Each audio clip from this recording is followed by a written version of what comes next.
আসসালামু আলাইকুম।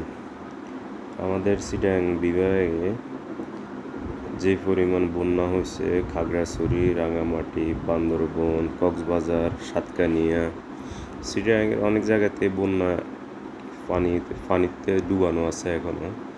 তো অনেকে যাইতেছে অনেক গ্রাম থেকে বা অনেক শহর থেকে সাহায্য সহযোগিতা নিয়ে যাইতেছে সবাই। সবাই শুধু এক জায়গাতে যায় বা এক এলাকাতে যায় দিয়ে দিয়ে আপনার মানুষেরকে সন্তুষ্ট করতে পারবেন না। আপনারা একেকজন এক এলাকাতে চলে যান।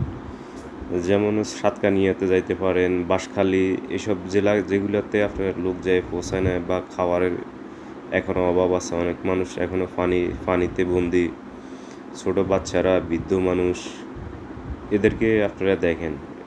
বেশি শিশু খাদ্য, তারপরে হলো আপনার জ্বরের জন্য নাফা এক্সটেন্ড, এইসব ওষুধগুলো সাথে নিয়ে যান আপনারা। খাওয়ার স্যালাইন, খাওয়ার পানি, এসবগুলো সাথে বেশি বেশি করে নিয়ে যাবেন। আর সবচেয়ে বড় উপকার হবে হলো এগুলোর থেকেও আপনারা যদি রান্না করে খিচুড়ি নিয়ে যেতে পারেন বা ভাত বা বিরিয়ানি, যেটাই হোক, রান্না করে যদি ওইটা নিয়ে প্রতি ফ্যামিলিতে এক প্যাকেট করেও দিতে পারেন, তাহলে খেয়ে ওরা বাঁচতে পারে।